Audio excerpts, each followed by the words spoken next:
Well, good morning. I'm Chuck Spence. I'm the Deputy Director of the Procurement Technical Assistance Center for the state of Utah. On behalf of the Governor's Office of Economic Development, we welcome you to our 2015 Symposium. So we'd like at this time to invite you to take your seats and we will begin.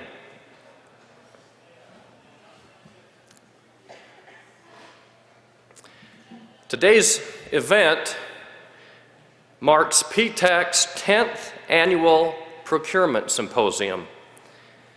In those 10 years, we've had the honor of hearing from 2 governors, and now our lieutenant governor, 1 senator, 1 general, 2 colonels, and 3 attorneys. You know, if this were procurement poker, we've had the equivalent of a royal flush. In those 10 years, Fred Lang, who's the director of PTAC, and the PTAC staff, we've had the goal of trying to raise the quality of PTAC services to you, our customers. In our current culture of government cynicism, we have made a concerted effort to ensure that this Utah PTAC program, this federal program, is efficient and effective while attempting to provide quality services to our 2,000 clients. To give you an example of that, this past state fiscal year, our PTAC staff has had over 2,600 hours of counseling to our business clients. PTAC has either sponsored or participated in 75 events with over 7,000 attendees. So for all their hard work, I want to now recognize our PTAC staff and ask our regional managers that they would stand up and take a bow.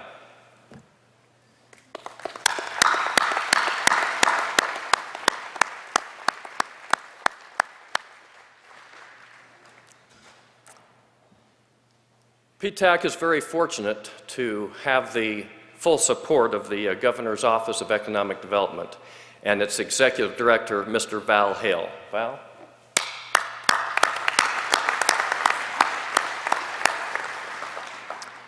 Well, he's not here with us. Ben Hart is one of GOED's managing directors, and he oversees the PTAC program, and he has been also a very strong supporter of our program. But with all this support, it would not be possible to be able to stage this symposium, the size and scope of this symposium, without the help of our generous sponsors, and I want to recognize them today. I'm pleased to tell you that we have and have had a wonderful relationship with our gold sponsor, and that is American Express. And they have supported us for many, many years, and we are very, very grateful for their support. Our silver sponsors this year are Goldman Sachs, 10,000 Small Businesses, the Utah Media Group, Salt Lake County, Boeing, and Logistics Specialties Incorporated.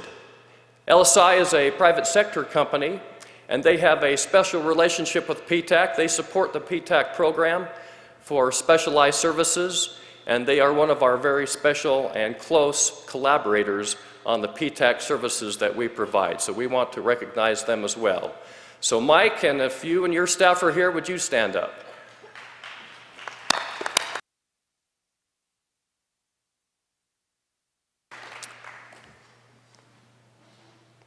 Our key supporters this year are the Utah Supplier Development Council, Orbital ATK, the law firm of Holland and Hart, the Small Business Development Centers, the Miller Business Resource Center, and last but not least, Northrop Grumman. Would you please join me in giving these sponsors a round of applause?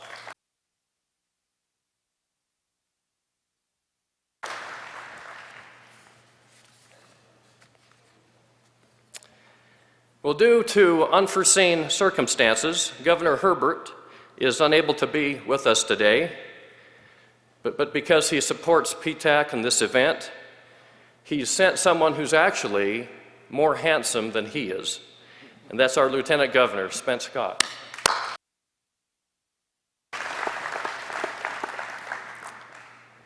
Lieutenant Governor Cox was appointed Utah's 8th Lieutenant Governor in 2013. Prior to his appointment, he served in the Utah State Legislature and as a county commissioner and as mayor of Fairview, Utah. So as you can see, he was well suited to become Utah's Lieutenant Governor. Lieutenant Governor Cox is passionate about small business, and that's why he's here today. He's passionate about public education, community involvement, and is especially in touch with the issues facing rural Utah.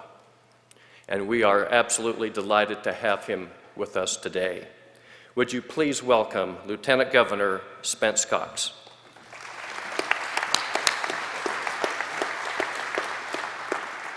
Thank you, Chuck. It's an honor to be here with you this morning.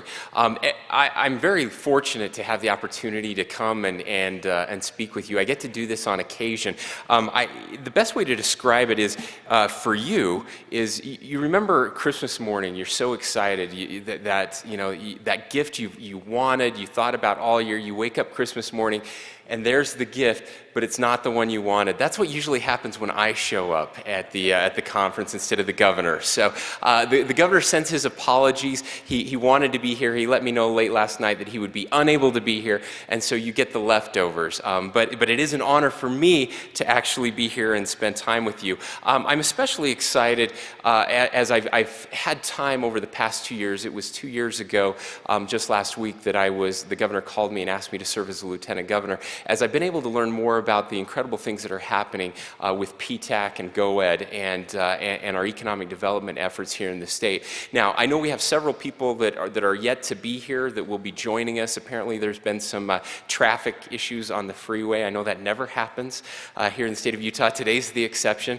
As someone who commutes 200 miles every day, I can assure you that our UDOT's doing a great job, but we do have some construction going on out there and some accidents. But as I thought about some of the things we might talk about just for a second this morning, it's no secret that the state of Utah is doing remarkably well, economically speaking, and that is in large part because of businesses like yours that are growing here in the state of Utah, that are creating jobs. As you can see, in fact, I could put up 5 more slides of accolades that we've received just in the past 2 years for our business climate, business growth. Everywhere I go, I get this question: what is happening in Utah? Not just nationally, but internationally as well. We receive foreign visitors, dignitaries here to our state every week, and the question is always the same: why is this small, square western state in the middle of nowhere with a bunch of weird people having so much success? And it's fun to be able to answer those questions and to show them the great things that are happening in Utah. In fact, one of the things that is not on this slide that came out just a couple weeks ago, the Ogden area was recognized as the #1 metropolitan area in the entire country for income equality, which means that gap that we talk about between the 1% and everybody else doesn't exist like it does in the rest of the country in Ogden, and the Provo-Orem area was actually 4th on that list, which is just remarkable. It shows that we have a thriving and growing middle class, and the key to that is small business, as you all very well know. Now, I'm excited today for the agenda that you have. We have Steve Koprince with Koprince Law here. He's going to be talking to us as a recovering attorney. I can tell you that attorneys are good, especially in your business and the things we're trying to do. So make sure that you listen closely to Steve and the message that he has for you. And I appreciate Chuck and Fred Lang, the director of PTAC, and all that they do for us, and especially all of our, I was going to say vendors, but it's the exact opposite here. All of our purchasers that are here and representing their organizations and giving you an opportunity to contract with them. Now, PTAC is having enormous success here in the state. We've been around for 30 years. As most of you know, this conference has been going on for 10 years, as Chuck stated. But it's very important that you know that we're assisting over 2,500 small businesses in the state of Utah. Just this past year, PTAC small business clients had $390 million in contract wins. That's just an incredible number, $390 million. And as a result, over 7,000 jobs were created. Those are real jobs employing real people here in the state of Utah and making a huge difference. Now, to fully appreciate that success, you have to imagine what it would be like if we didn't have the small business climate that we have here in the state of Utah, and what government contracting would look like without small businesses. I'm a huge believer that government is not going to solve our problems. Okay? We keep waiting for it to happen, and it's not going to happen.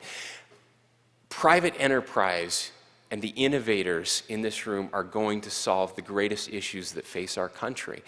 We do better when we're contracting with private business. You can deliver goods and services more efficiently. You can just do it better in the competition that you face every day. Government's a big monopoly that doesn't do very well at these things, and so we need you to provide that innovation and to create the jobs going forward. Now, before I had this job, I actually had a real job. And in that real job, I said I was a recovering attorney.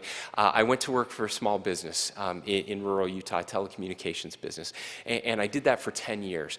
And as part of our growth strategy, one of the things that we did is we started to expand into government services and providing telecommunication services to government entities.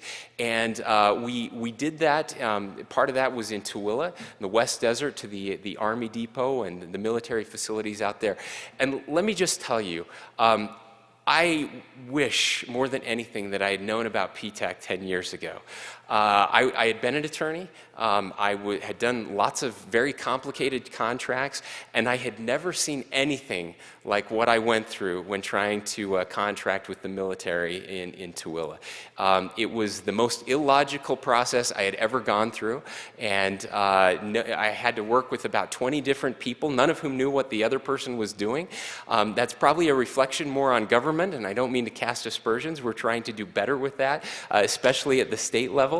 But all I can tell you is that I desperately needed PTAC back then. We muddled through, but had I known then what I know now, we would have done much better. So I'm grateful for the services that are provided here. Now, I want to. It's impossible to recognize all of the great successes that we have had with PTAC here in the state of Utah, but I do want to recognize three. The first is Northern Construction, LLC. After a few years of benefiting from a mentor-protege arrangement with a successful government contractor, Dan Prieto realized that his company, Northern Construction, was ready to spread its wings. Dan took advantage of the quality management training and certification PTAC provides through the U.S. Army Corps of Engineers. In the span of 5 years, Northern Construction has become a successful business delivering multi-million-dollar construction projects to the Department of Defense and other federal agencies. Dan, could you and your team stand? We'd like to give you a round of applause.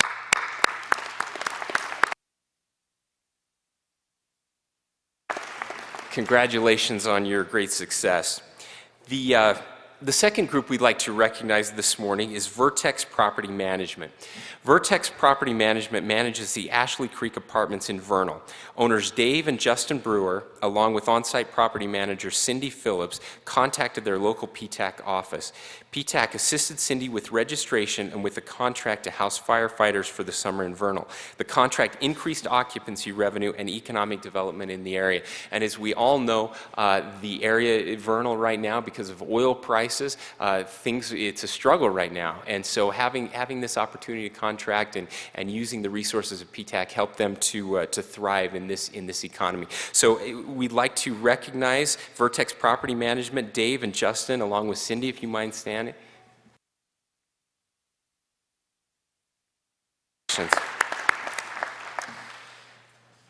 And finally, we'd like to recognize V-Hill Companies. Owner Jason V-Hill, business manufactures and sells laboratory equipments and parts. V-Hill recently landed a contract with Hill Air Force Base. This helps the company fulfill its potential in the public sector and proves that small businesses can and do succeed in government contracting, competing successfully with larger firms. Jason, would you and your team stand? Congratulations.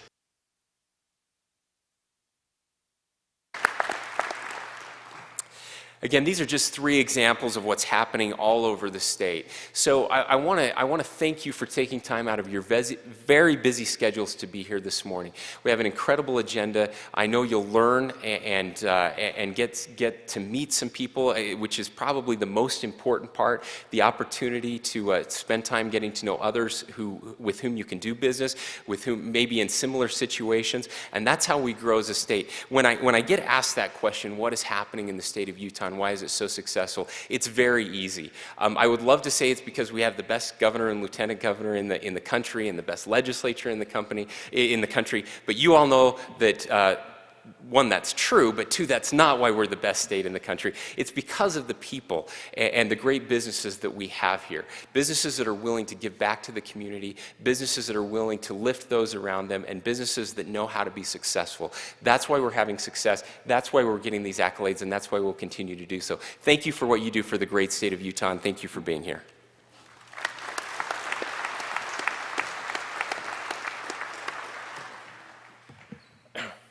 Lieutenant Governor Spencer Cox, Val Held, we thank you for, Spence, we thank you for your remarks. And as you can imagine, they have very busy schedules today, so they need to exit, so we will allow them to do that, and thank you again. Thank you.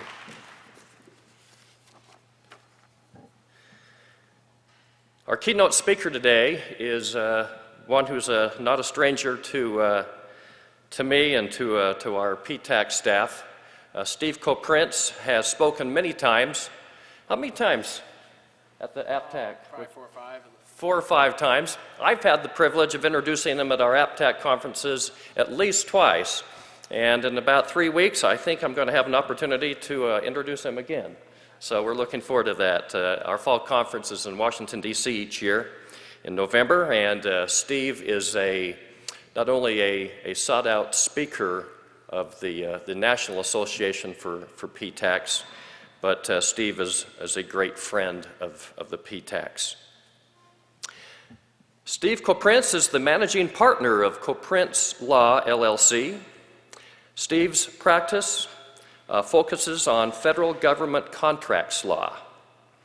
Steve has successfully represented government contractors in GAO bid protests, SBA size protests and appeals, 8A, service-disabled vet-owned small business eligibility challenges, and many other government contracting matters. In addition to helping government contractors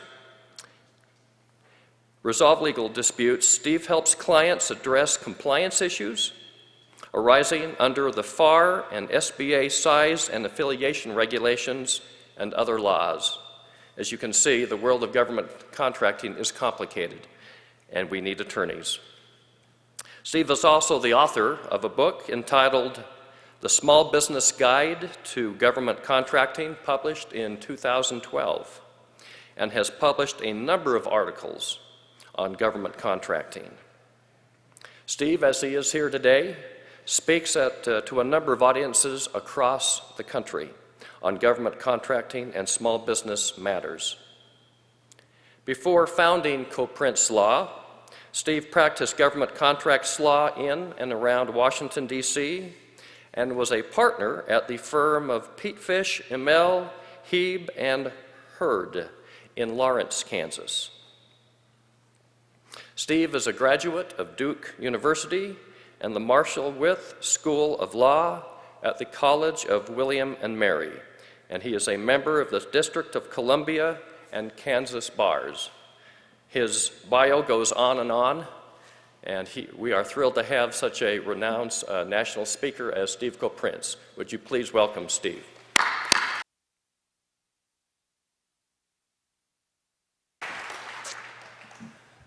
Well, thank you, everyone. I almost hate to move beyond the business accolades here, but let's see if we can actually find my presentation. Thank you all. Thank you, Chuck, and to the PTAC. I think as the Lieutenant Governor mentioned, you in Utah are lucky for many reasons related to business, but among them is the support of a really talented and great PTAC staff led by Chuck and of course his team around the state. And PTACs are great nationwide, but you really have one of the best here, and so you should be thankful for that and for all they do for you here. As I was preparing for this presentation, I was reminded of a day long ago, about 20 years ago, when I was in the final stages of trying to seek scholarship money to attend college. As Chuck mentioned, I went to Duke University, and it ain't cheap, and my family ain't rich, and I was looking for some scholarship assistance, and I was a finalist for the local Rotary Club scholarship in my hometown up in Grand Forks, North Dakota. And even then I had an interest in small business and entrepreneurship, and I thought I had a really strong application, and I did. You know, they said we had 12 applicants, and you were one of the 2 finalists, and we'd really like you to come to our luncheon and talk to our membership, and then our membership will decide who the winner of the scholarship funds will be. Well, I was a little nervous, hadn't done much public speaking. I'd taken a speech class in high school, but it was one of those ones you just take for the credit, didn't really pay much attention to it. But I said, yeah, I can do this. I can do a speech at the Rotary Club. So I put together some remarks, was very, it started to grow in my confidence about approaching the speech. I got to the Rotary Club that day and saw, I guess, what I would call the competition, a nice-looking young lady from the other high school in town. I didn't know her, and said, well, we'll see how she does in her talk. Well, they invited her to go first, and a gentleman like Chuck in that position gave up to give her the introduction, and the first thing he said was, I'd like you to welcome the North Dakota State Speech and Debate Champion. And that was who I was up against. So, needless to say, I did get some scholarships. One was not from the Rotary Club, but I was reminded of this moment. I hadn't thought of this in years when Chuck sent me the agenda here, and I noticed that I was directly after the governor. And didn't really improve matters that I was directly after the Lieutenant Governor this morning. But here I am. I'm an attorney, no elected office, not recovering, but I am here to tell you about some important stuff that's coming up in federal government contracting, the NDAA's National Defense Authorization Act, SBA proposed rules, other, what I think are exciting things that are coming up in federal government contracting. So, I go around, I do give a lot of talks around the country. Every now and then I get someone who says, oh no, there's a lawyer on the agenda, you're here to scare us, all this scary compliance stuff. Which I think, is probably the wrong mindset. If you think compliance is scary, just wait until you find out that you haven't been complying. But this is not that presentation. This is really a presentation about opportunities that are coming up, new rules that I think you can take advantage of, that you can leverage in your business if you understand them, new programs that are coming, new interpretations that are coming. So that's what this presentation is really intended to do, is to tell you what's coming down the pike, what's already here, so that you can make some practical use of this in your business, not here to scare you. So let's get a quick overview of what we're talking about today. First of all, limitations on subcontracting. If you're a small business in government contracting, whether at the prime contract level or the subcontract level, it's important to know how much work can be passed through to a subcontractor. Those rules are changing, and we're going to go through what those are, and there are some opportunities there for small businesses to perhaps create different types of teaming arrangements than they might have been able to do in the past. So we'll talk about that. The SBA's new Universal Mentor-Protege program. This is going to be a game changer, I think. The SBA has proposed to expand what is a very popular program for 8A companies, an 8A Mentor-Protege program, to essentially expand it to all small businesses. So if you're a small government contractor in this room, you're not 8A, and you've been jealous of those 8A companies who are getting that special Mentor-Protege program, those joint ventures, guess what? You're going to get this too, probably next year, maybe early next year. So we'll talk about that. Some changes that are important to know about in the woman-owned small business program in terms of some good news for sole sourcing, how you can take advantage of that now even though it's not in the FAR. I'll talk a little bit about the question about self-certification versus formal certification too, because I'm getting this question a lot. I wish I had a definitive answer for you, but I'll tell you the best information that I have on that as well. And then I do want to talk for anyone in the room who's service-disabled, veteran-owned small business, and I'm sure there are some here. This is going to be a very important case that's coming up at the Supreme Court in just a couple weeks called Kingdomware, and it will dictate the extent to which the VA, the number 2 procuring agency in terms of dollars annually, to dictate the extent to which the VA will be required to purchase from service-disabled, veteran-owned small businesses and veteran-owned small businesses, or alternatively whether the VA can essentially pick and choose to use GSA schedule or another government-wide acquisition contract in lieu of applying those preferences. So the billions of dollars at stake in this case, which is why the U.S. Supreme Court is taking it. In my world, we deal with GAO protests, Court of Federal Claims sometimes. Don't do a lot of stuff with the U.S. Supreme Court, but this one is important enough that it's on the court's very limited docket for the year. We'll talk a bit about that as well. I will be available. We've got a big room here. I will be available after this for questions. If you have questions, I'll be here all day wandering around. If you have questions about anything in this presentation or anything else really related to government contracts law, please feel free to come chat. I'd love to talk to you. So limitations on subcontracting. Just a little bit of background here, and this is kind of the slow pace at which change happens in Washington, D.C. usually, but we're seeing now, or about to see, the effects of some changes that have been brewing for about 2 years. In 2013, there was a National Defense Authorization Act passed, as there is every year. The 2013 National Defense Authorization Act amended the Small Business Act, which is the set of rules governing small business set-asides and other procurements, to change the long-standing formula for calculating limitations on subcontracting. And so if you're a federal prime contractor and you're a small business, you know that when you get a set-aside contract, you cannot just pass through 100% of that contract to somebody else, unless maybe you're a non-manufacturer, but that's not what we're talking about here. But if you're a services business, if you're doing construction, you can't just flow down 100%. You've got to do a certain percent at the prime contract level, the idea being that, hey, if we're going to have these small business preferences, we don't want the small primes to just serve as figureheads for large businesses to do the work and get the benefits of that contract. We want the small businesses to learn, grow, thrive, achieve greater things by actually performing a portion of the work.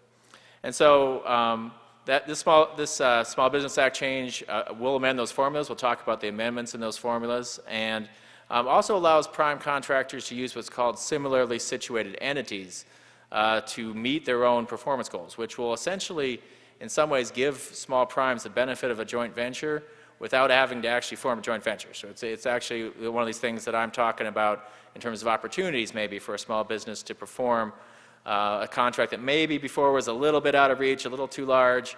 Now you might be able to do this without having to joint venture with somebody.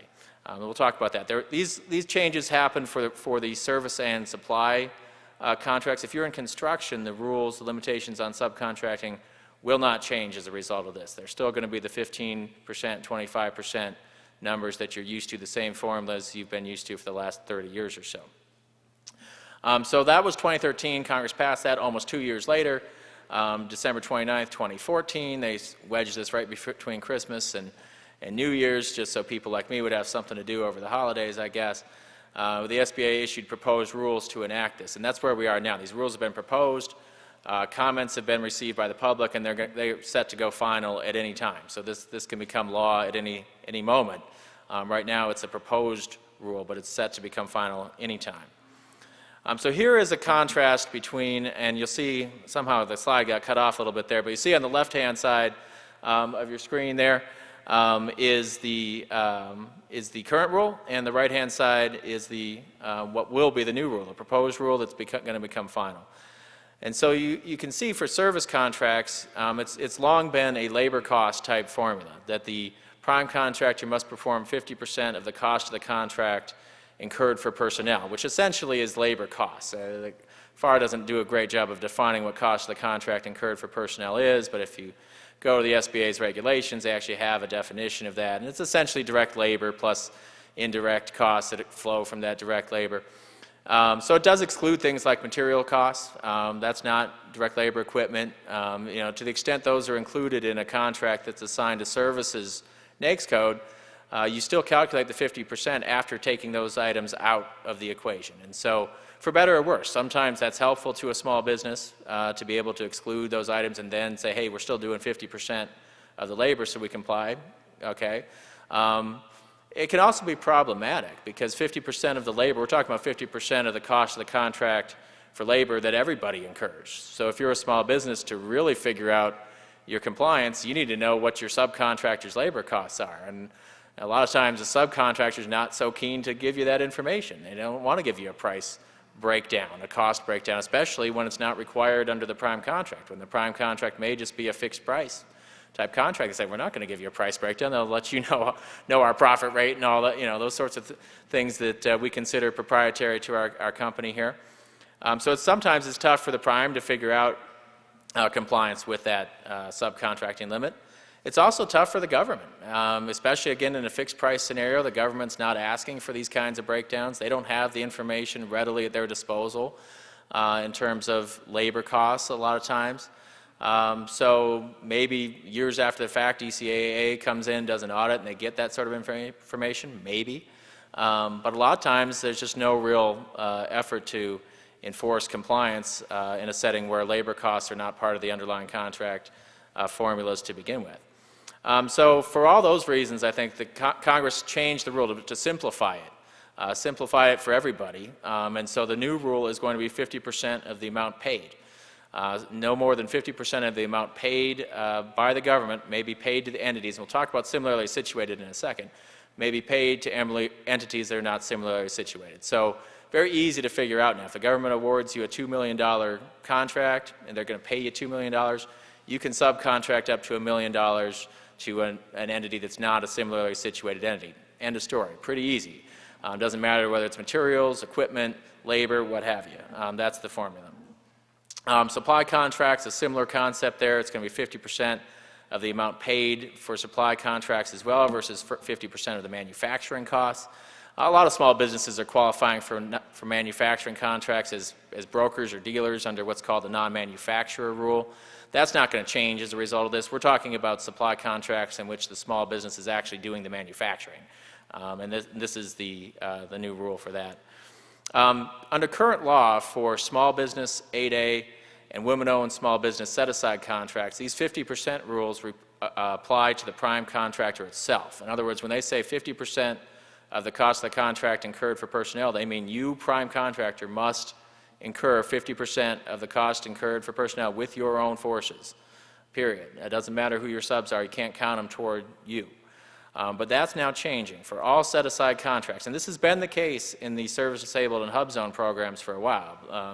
It's not well known, but it's been the case in those programs for a while. Now Congress is expanding it to all small businesses, saying, I'll talk about in the next slide here, you can get to your own 50% mark by subbing to somebody else and counting their work towards you. And that's an important benefit for small businesses who may be trying to bite off their largest contract to date, may be concerned about hitting that 50% mark on their own. You may be able to count someone else's work towards yours. So here's what a similarly situated entity is. A similarly situated entity is a subcontractor that would have qualified for award of the prime contractor. And we're talking about set-aside status here. So if you've got a small business set-aside contract, your subcontractor needs to be a small business. If it's an 8A set-aside contract, to be a similarly situated entity, that sub is going to have to be an 8A. But the reverse is not true. Let's say you're an 8A company and you're bidding on a small business set-aside contract. You don't have to sub to another 8A in order to get advantage of this rule on that contract. It's governed by what the set-aside designation on the solicitation is. And that's only fair. Otherwise, you're essentially penalizing an 8A company, saying you can't take advantage of the similarly situated entity rule on this small business set-aside contract because you're also 8A. And what happens if you're 8A and hub zone and woman-owned, and then you've got to have a sub that's all three? Not fair. So it's governed by what the set-aside status of the solicitation is. Now that's what Congress has said, that's what the SBA's proposed rule has said. Now SBA is going a little farther. They've said, all right, you can take advantage of this, you can subcontract to a similarly situated entity if you want. What do you have to do to take advantage of that rule? Well, SBA's proposal is, and this is now out of the realm of the statute and into proposed rule, is that you have to identify that subcontractor in your offer, in your proposal. So you're going to have to name that subcontractor, and you're going to have, according to the SBA, a written agreement between the prime contractor and that subcontractor. A written agreement.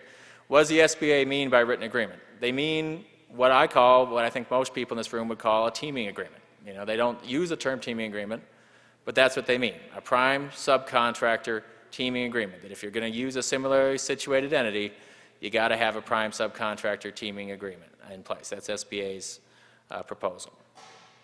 The SBA is also proposing, as part of this change, to eliminate subcontracting limits for small business set-aside contracts between $3,000 and $150,000. Now, if you're like me and you sit around flipping through the FAR at night because you're bored and want something to read, these numbers, 3,000 and 150,000, they mean something. 3,000, below 3,000 is what's called the micro purchase threshold. There are no set-asides for micro purchases. Agency can just run over to Office Depot and use an agency credit card and buy some toner if they need to, micro purchase. $150,000 is the simplified acquisition threshold for most acquisitions. There's some exceptions for commercial items right now, but for most acquisitions, $150,000 is the simplified acquisition threshold. So what SBA is essentially saying is between micro purchase and the simplified acquisition threshold of $150,000, so simplified acquisitions, no limitations on subcontracting. In other words, you want to subcontract 100% of the work through? Knock yourselves out and do it.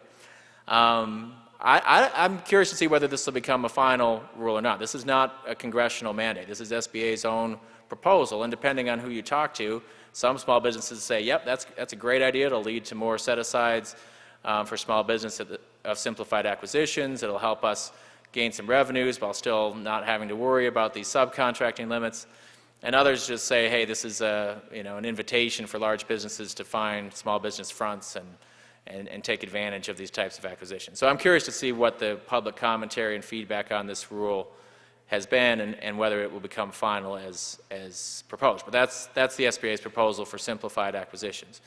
That's only for small business set-asides, only for small business set-asides. The subcontracting limits under the SBA's proposal would still apply for the 4 socioeconomic subcategories: 8A, service-disabled, hub zone, and woman-owned. So that's the proposal, and we don't know what the final regulation will be quite yet, but it could be any day. It could be this morning. I haven't been checking my Twitter feed. Let's say you violate a subcontracting limit. What's going to happen to you? This is the SBA's proposal, and boy, is this aggressive. The SBA's proposal is that if you violate a subcontracting limit, these 50% rules we've talked about earlier, or the 15 and 25% rules for construction, you are subject to a penalty of $500,000, $500,000, or the amount spent in excess of the permitted subcontracting levels, whichever is greater. And so think about that for a second. That means your minimum penalty, supposedly, for violating these subcontracting limits is $500,000. Let's say that, oops, we're supposed to do 50% of the work and we only did 49, and it was a small contract, so we inadvertently subbed an extra $10,000. They're going to fine you $500,000 for that?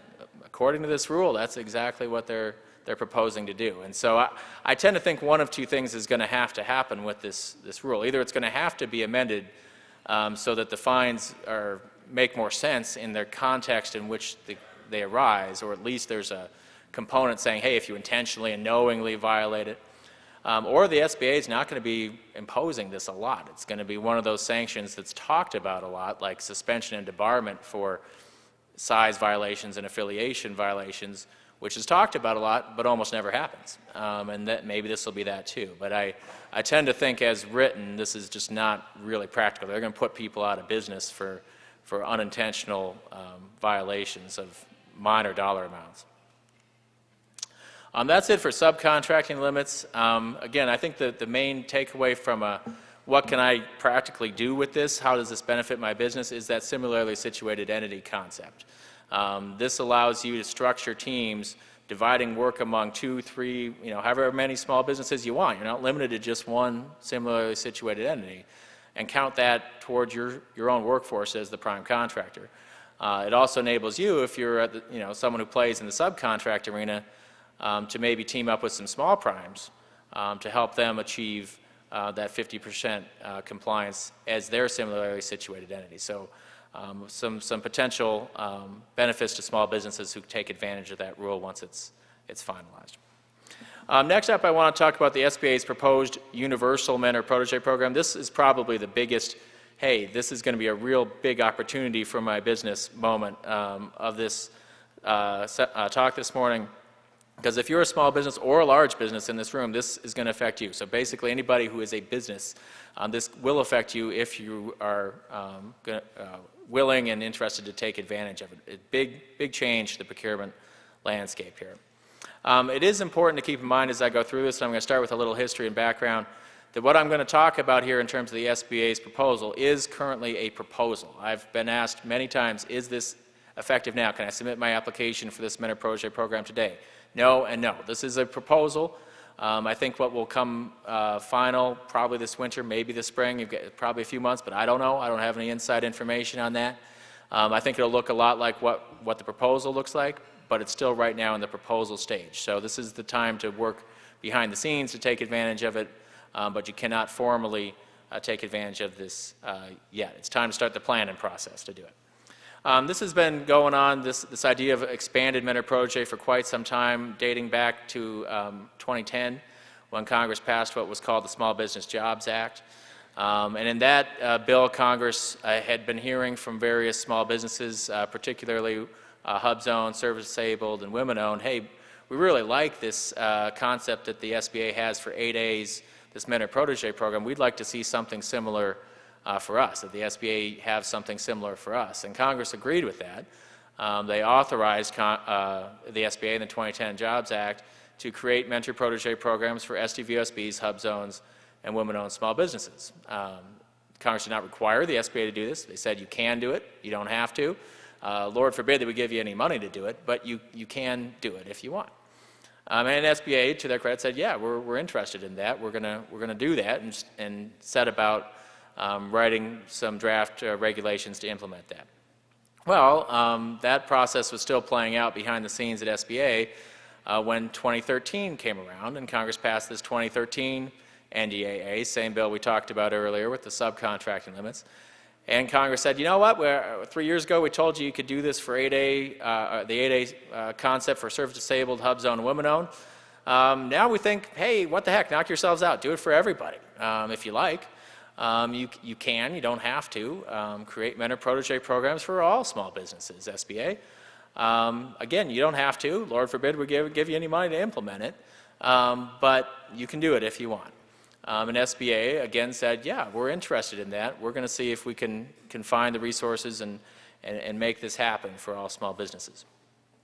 At the same time Congress was doing this, it directed, actually, SBA to standardize mentor protege programs that are created for other entities. And by that I mean other agencies, DHS, NASA, all sorts of other agencies are running mentor protege programs, and Congress said, SBA, this is proliferated too much, it's getting confusing for everybody. You write rules to standardize those agencies' mentor protege programs. So 2015, February this year, SBA has proposed to create a single universal mentor protege program. That's what they call it, the Universal Mentor Protege Program, SBA's words, or word in that case. Under this program, any firm can qualify as a protege firm if it's small in its primary NAICS code. So if you're a small business in your primary NAICS code, regardless of whether you have any of these socioeconomic certifications, you will be eligible to be a protege in this program. If you are not sure, or more likely, your mentor is not sure whether you actually qualify as small, the SBA, upon request, will do a formal size determination on your business. Now, I'm not one to ask SBA to do formal size determinations unless there's a real urgent need to do it, but there is some thought here that, hey, it's better to get any potential affiliation or size issues out on the table before we start bidding contracts as mentor-protege team, and have a size protest come along that would torpedo any contract awards we get. So SBA will do a size determination if somebody's not sure that you're a small business. A small business has to ask for it. The prospective mentor can't do that. To qualify as a mentor, any business can do it, large or small, can qualify as a mentor. You have to be for profit. Right now the SBA is saying nonprofits cannot qualify as mentors because technically nonprofits are not businesses. So that's the proposal anyway. Any for-profit business, large or small, can be a mentor. The rules for how this will work, at least the proposed rules, look a lot like the rules for the 8A program. If you're a mentor firm, you want to be a mentor, you can have typically one protege, but the SBA will approve up to 3 potentially. I've got some clients right now in the 8A world who are large mentors who do have 3 proteges, 2 proteges. Typically when the SBA will approve that, at least in the 8A world, and I think it'll look the same here, is when the proteges, first when the mentor has the resources to support multiple proteges, which they usually do if they're a large business. And second, when the proteges are not going to compete with each other. So if if you're a mentor and you've got 2 small construction companies in the exact same city and they're going to bid on the same stuff, there's a potential conflict of interest there, and the SBA doesn't want to see the mentor conflicted into which protege to support for an acquisition. But if you're a large general contractor and you've got a protege who's a plumbing company over here, another one that's electrical over there, and they're not bidding the same sort of work, the SBA may well approve that, especially if they're in different geographical areas. Again, the proteges, as in the 8A program, will generally have just one mentor. The SBA could allow you to have up to 2. Typically that will be when mentor A can teach you something that mentor B cannot, and vice versa. Those companies have different areas of expertise, and the SBA might approve 2 mentors. Right now the SBA is saying you can't be both a mentor and protege at the same time if you're a small business. Pick your poison. You want to be a mentor or do you want to be a protege? The SBA has said in their proposed rule, tell us if you think we're wrong about that. Tell us if you think maybe you could be a mentor and protege at the same time. And I've thought about this for a while since it was issued back in February, this proposal, and I think, yeah, it would make sense in some cases for you to be able to be a mentor and protege at the same time. And maybe you're a very experienced electrical contractor, but you're just starting to get into plumbing. You may have the ability and resources to mentor on the one side and really need mentoring in a different line of work. So we'll see what happens with that in the final rule. If you want to be a mentor and protege in this program, just like in the SBA program, you have to get the SBA's blessing. You can't do what's called an informal mentor-protege arrangement. In fact, and I hear this in the 8A program right now, and just for other folks to say, I've got an informal mentor. If you've got an informal mentor, you've got no mentor. In fact, you've got a problem because mentor assistance that's not provided under a SBA or agency-blessed mentor-protege agreement could be used against you in an affiliation analysis. So be careful about that. To take advantage of this program, you enter into a mentor-protege agreement, a written agreement, just like you would with the 8A program, and then you submit that to the SBA for approval. Changes to that agreement must be approved by the SBA. And I would anticipate that these agreements are going to look a lot like they do in the 8A program, where the mentor and protege are going to have to spell out what kind of assistance that's going to be provided.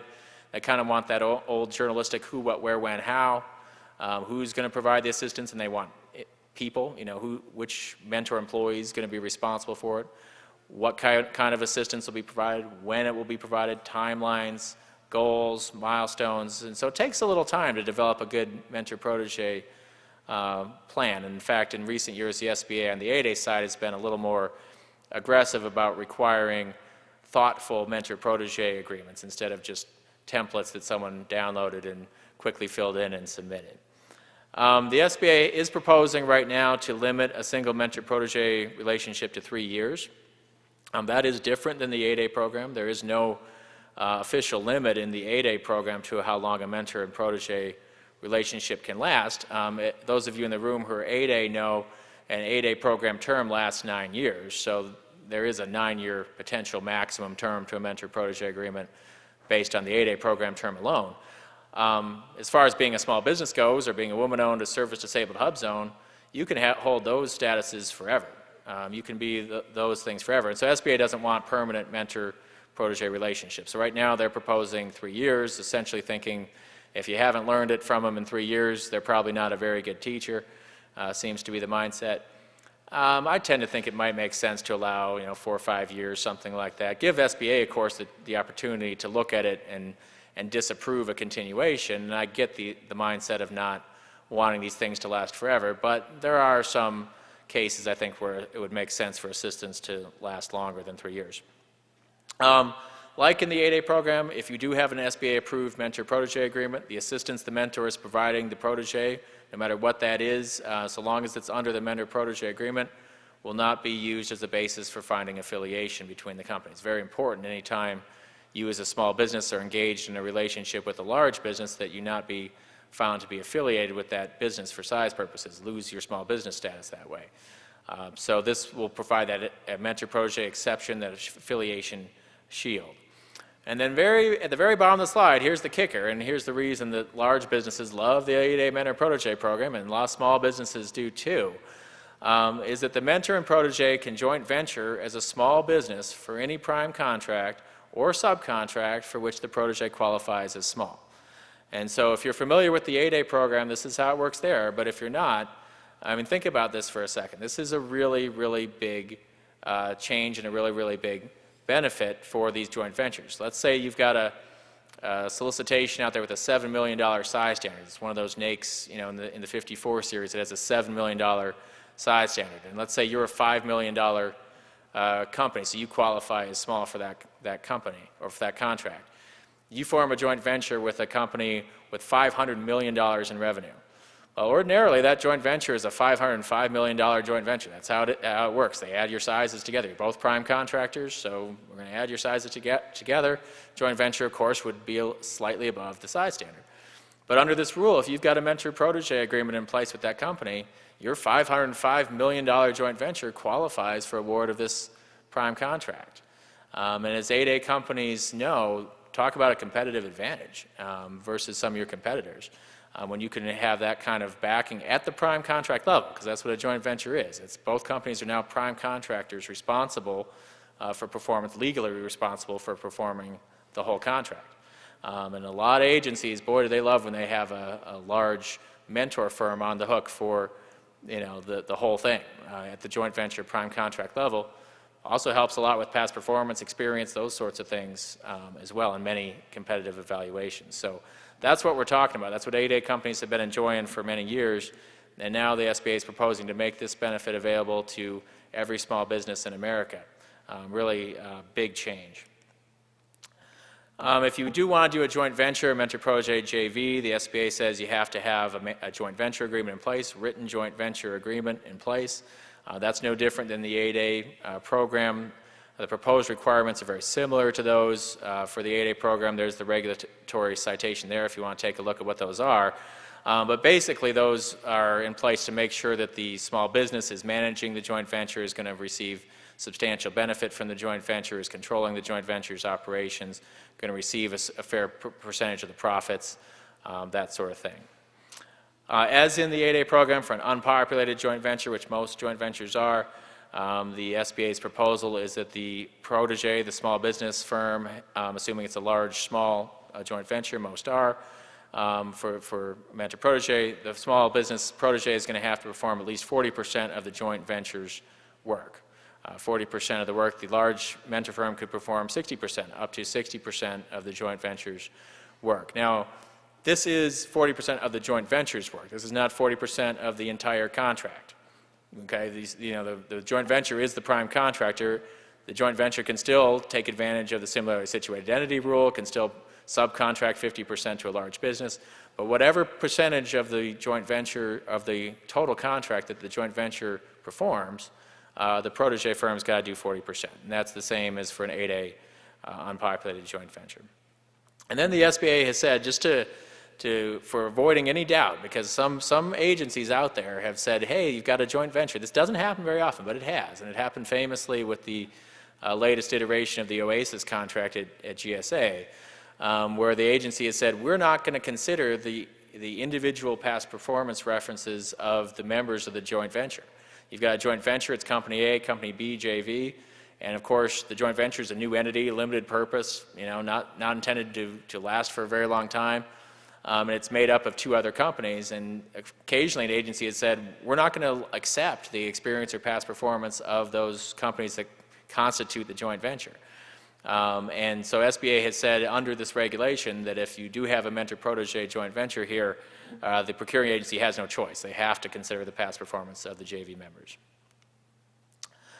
As far as the other agencies' mentor-protege programs go, that standardization, other than the DoD, which operates in a separate world, it's been a statutory pilot program for 25, 30 years now, and continues to be a pilot program. But SBA has said, hey, other agencies, you're not even allowed to continue your mentor-protege programs unless we approve them, and that's consistent with what Congress has said. SBA is going to issue rules, and they haven't done this yet, saying what those mentor-protege programs will look like, or should look like for other agencies. Those agencies will then have 1 year to get the SBA's approval, and if the SBA doesn't approve the program, it will disappear. So if you're a VA, mentor-protege, DHS, NASA, Energy, any of these other agencies, transportation, that have mentor-protege programs, this is coming, and some agencies are not even accepting new applications to their mentor-protege programs now, knowing that this is on the horizon. And beyond that, the SBA in their proposed rule has questioned whether these other agencies' programs even ought to exist. I mean, they said, well, Congress directed us to standardize them, so we're going to do that, but since we're creating this universal mentor-protege program, implication here, we at SBA would just prefer if all these other agencies' programs disappeared. I think SBA, in a perfect world, there would be just 3 mentor-protege programs in federal government. 1, their universal program. 2, their 8A program, which they propose to continue. And 3, DoD, which exists under its own separate statute. Instead of, there are about 14 or 15 right now, federal mentor-protege programs. The period for comment on this rule, this proposed rule, has closed back in May or June. I'm guessing, given the magnitude of the changes here and probably the volume of public comments, we won't see a final rule for still some time, probably not this winter, maybe not till sometime next year. This is just my guess. I don't have any inside information on this, but I don't know that SBA is in a huge rush to get this out, but it could drop today for all I know. I mean, this is just a guess. For now, this program is still a proposal. It's not a reality. I do think that if and when this takes effect, it's going to have a tremendous effect on small business contracting. Competitively, if you've got yourself a mentor, you're doing this joint venturing, I do think that's going to put you at some competitive advantage. Conversely, those without mentors may be at a disadvantage. If you're the small $5 million business and your competitor's a $505 million joint venture, that's not necessarily the best competitive position to be in on a procurement. So some realigning of competitive advantage may occur here as a result of this program. I would expect some hiccups and delays in implementation of this thing, especially as the applications start rolling in once it's finalized. That's going to happen anytime a new program like this is created. Those of you in the room who are service disabled, do you remember when CVE first came out? Yeah, I mean, it was brutal. It's a lot better now. It's not perfect, but it was brutal there for a few years. And I don't know that SBA will be that rough with this, but just the nature of setting up something fairly large like this and getting it implemented, it takes some difficulty sometimes to get it done.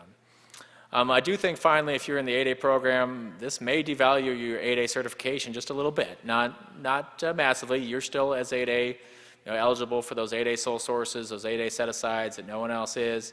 But the special joint venturing benefit, the special mentor-protege benefit that you enjoyed is now going government-wide. And except for 8A set-aside contracts, there's nothing about that benefit that is special to you versus any other small business in America. So mentor-protege program, again, I think for those in the room here, the biggest competitive opportunity that's out there, it's not final yet, of course, but this is the time. If you're thinking, hey, this sounds like something we might want to take advantage of, this is the time to start those early conversations. I think that as this program is implemented, those first applications in the door, those may get processed fairly quickly. Once the program becomes more broadly known that it's out there and their applications are being accepted, I would expect there's going to be kind of a glut in there And by the way, if you're a protege, some of the good mentors may already be taken.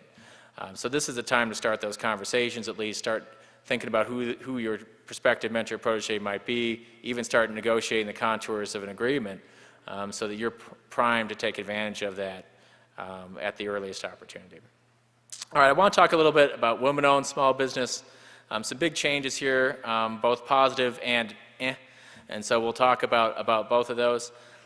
Sole source awards, 2015 National Defense Authorization Act. This is all the legal mumbo-jumbo, but this all comes from somewhere. Congress did authorize women-owned small businesses to receive sole source awards. You see the thresholds there, $4 million for most contracts, $6.5 million for manufacturing, and those are similar to the other socioeconomic set-aside programs. So this change designed to put women-owned small businesses on parity with 8A, Hub Zone, and Serve Disabled. And in those set-aside programs, there's long been a sole source component, and women-owned did not have that. Now they do.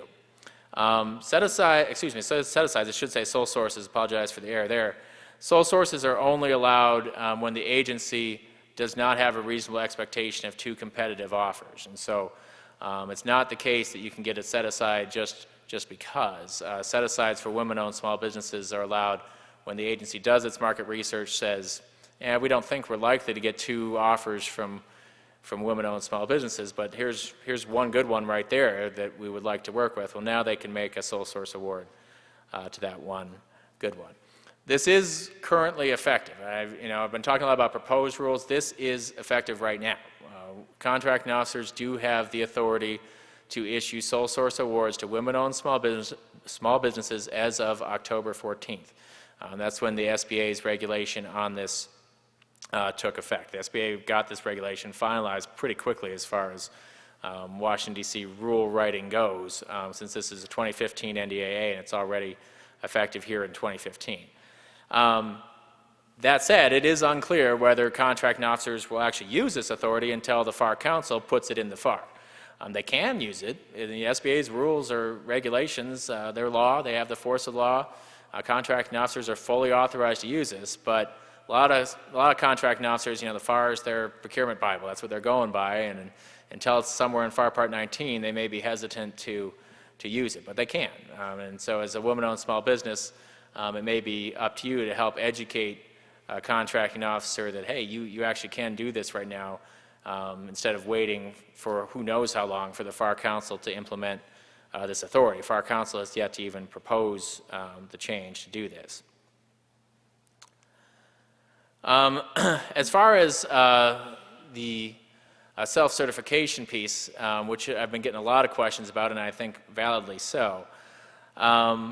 A little background here. Last fall, about a year ago now, the GAO issued a report saying women-owned small business set-asides, which have been in place since 2011, are having minimal impact. You recall, if you're a women-owned small business in 2011, that program was finally established to allow contracting officers to set aside contract opportunities for WSBs or EDWSBs. However, according to GAO, of all the WSB awards the government's been making, less than 1% of those were the result of set-asides. And that means that usually when the government's checking that WSB box, it's because that company won a small business set-aside contract, or won an 8A contract, or a hub zone, or got the contract in some other way, and also happened to be a self-certified WSB, so the government checked that box and got credit for WSB award. But they're not using the set-aside authority very often. And so GAO asked, why? Why are contracting officers not using this? It's been available now for 4 years. Why aren't they taking advantage of this? Especially since the government's not meeting its 5% goal. It still hasn't met its 5% goal, which is, by the way, a pretty modest goal for WSBs.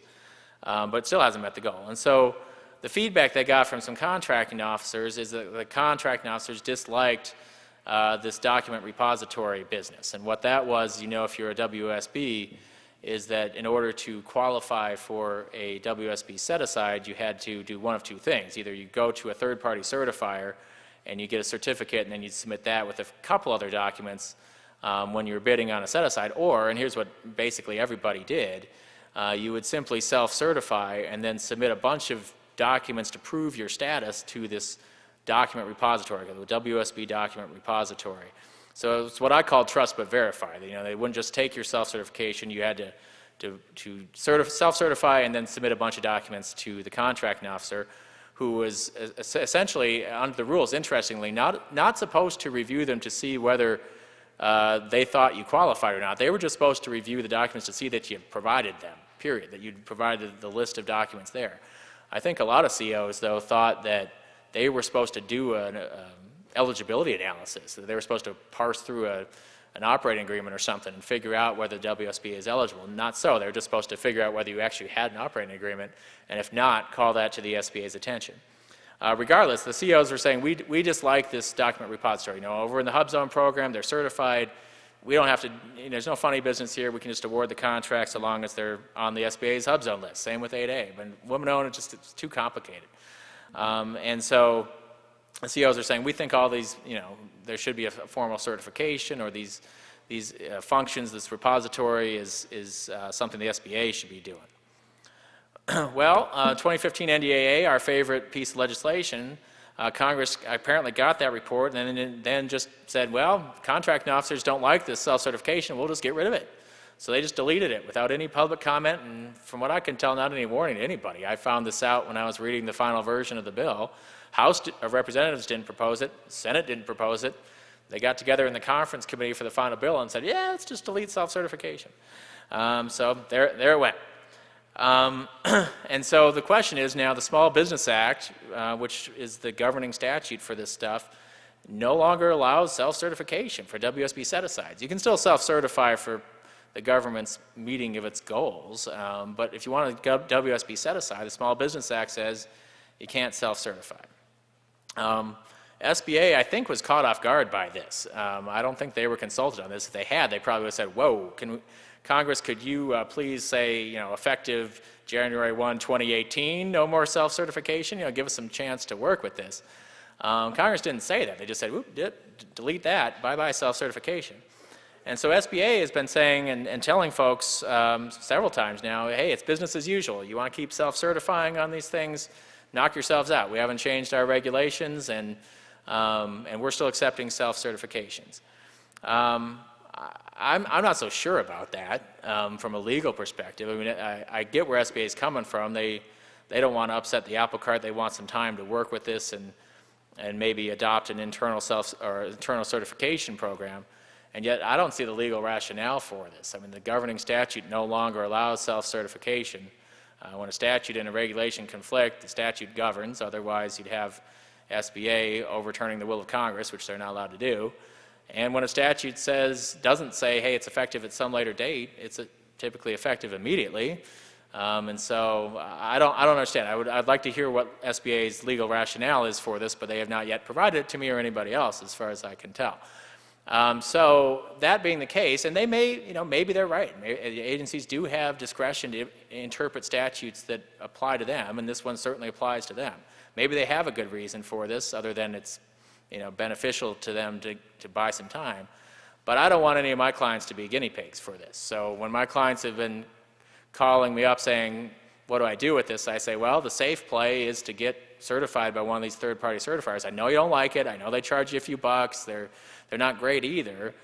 But at least you're not the guinea pig. At least some enterprising lawyer, not to name names, is going to come along and protest you sometime and say that you won a contract that you shouldn't have because you weren't certified. So that's the safe play, I think, until we get some clarity on this. And hopefully SBA will at some point will adopt an internal certification program, which I think has always been the best approach here, rather than this third-party certification or something like that.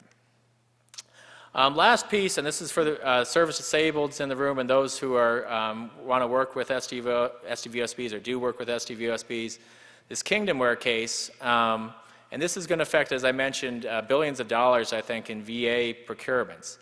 And so, again, the brief history here, this goes back to 2006. Actually, probably goes back a little farther than that, but in 2006, Congress passed this bill with a long name, which I'm going to call the VA Act. And what this does is Congress said, you know what, VA, we're not too pleased with how good a job you've been doing contracting with service-disabled, veteran-owned small businesses and veteran-owned small businesses. You're doing badly. And at the time they were. They're doing much better now. But at the time they were doing very poorly. And Congress said, you know, what we're going to do is a couple things. We're going to require you to establish annual goals for this type of contracting, SDVOSBs and VOSBs.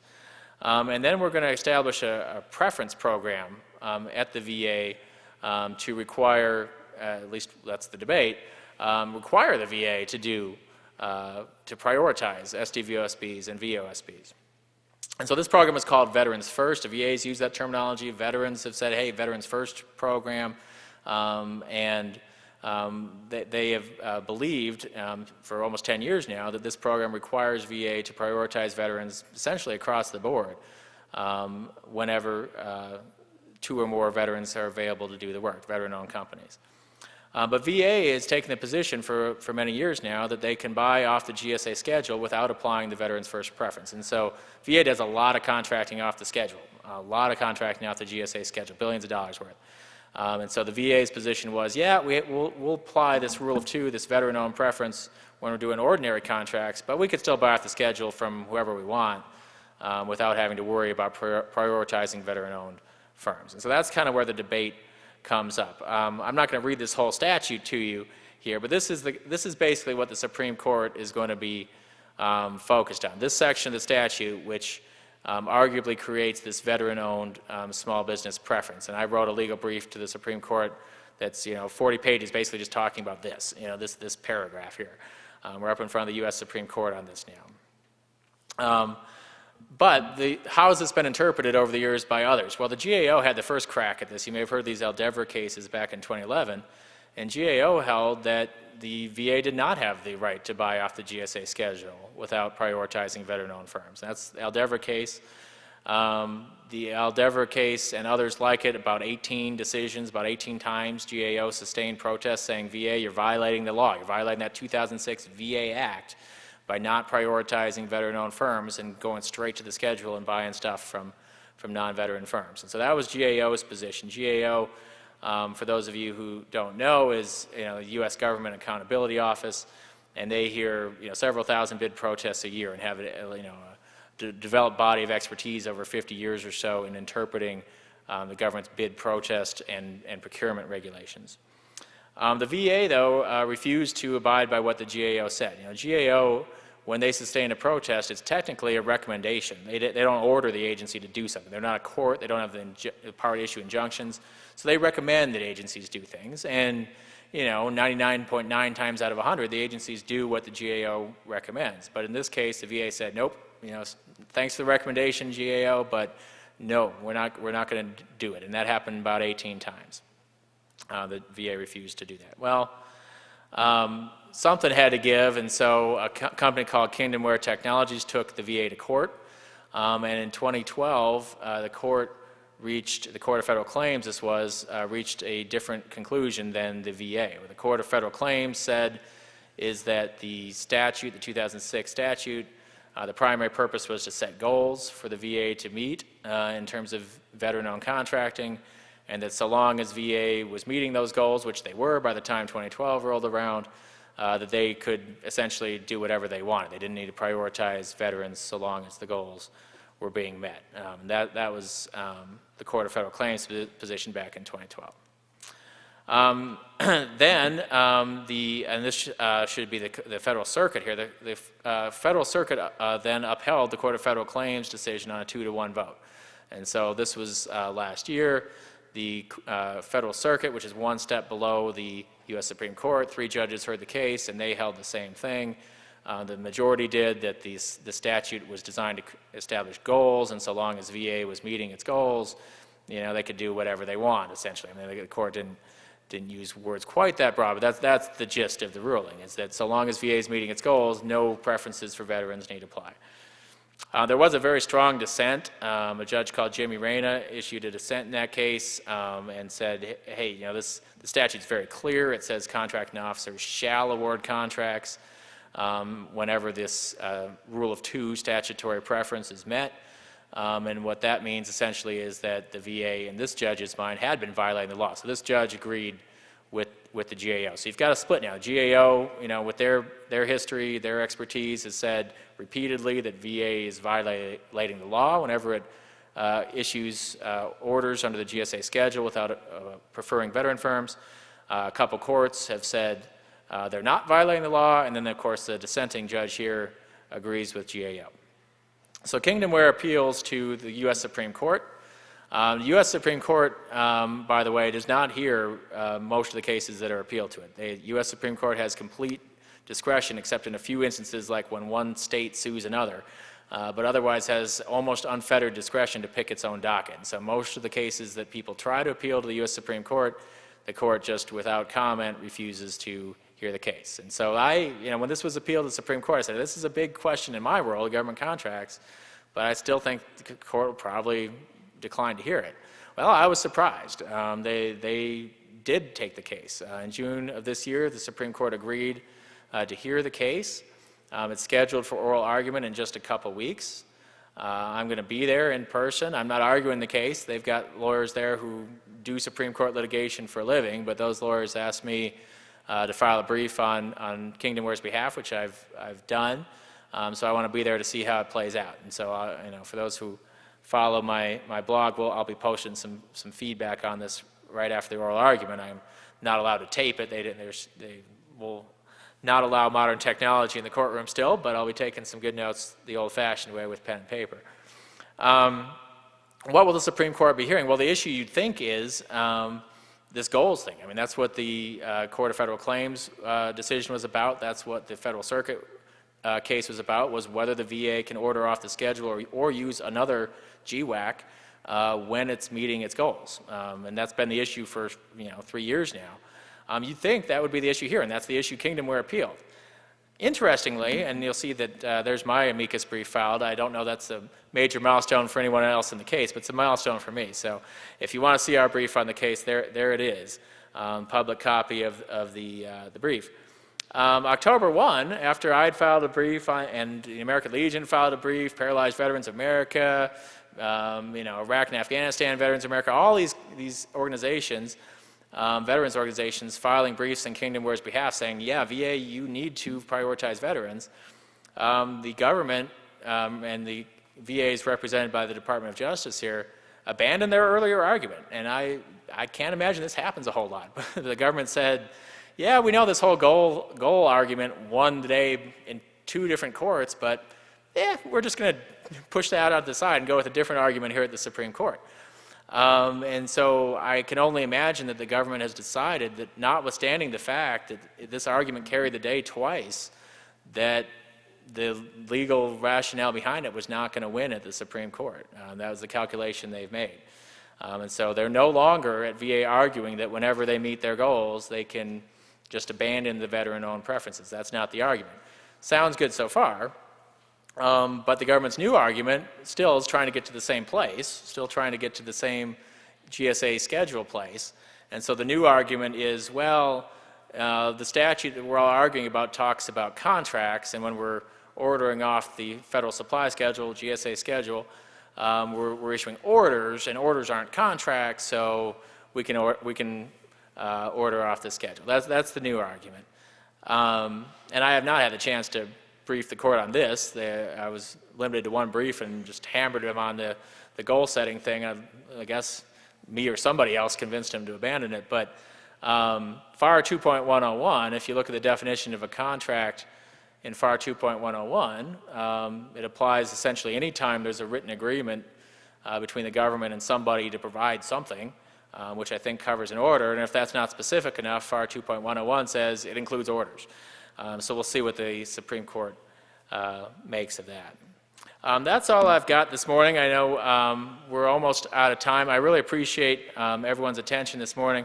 This is a little bit about me, how to reach me, telephone, email. I've got business cards if anyone would like my contact information offline. You can go to our blog, smallgovcon.com, where we do post a couple times a week, 2-3 times a week on different things going on in the government contracts world. That's where I'll be posting my feedback from what happens at the Supreme Court on November 9th. There's a picture of that book that Chuck referenced, Small Business Guide to Government Contracts, available on Amazon, other fine booksellers. no, it's not a plug for money. My publisher gets 99% of the profits, but there it is if you're interested in that. I'll be around here all day. Appreciate your attention this morning. Please enjoy the rest of the conference. Thank you all. You've been very good. Thanks.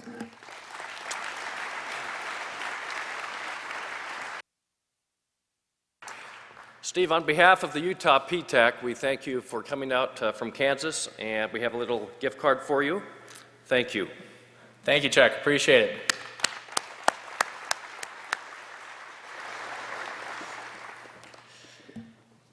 You know, it just dawned on me that if you were to have met with Steve and gotten that information one-on-one, that would have cost you several $100s of attorney's fees. So you saved yourself a lot of money. So Steve, thank you for that debriefing on mentor protege and women-owned small businesses and service-disabled vets, etc. So the rest of the program today is going to go as follows. It's now 9:30. For the next hour, it's now your opportunity to network and to meet the people around the booths here, our booth exhibitors.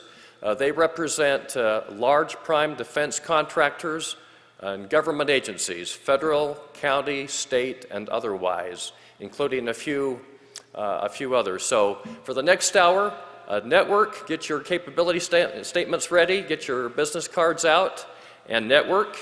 And that will go until 10:30.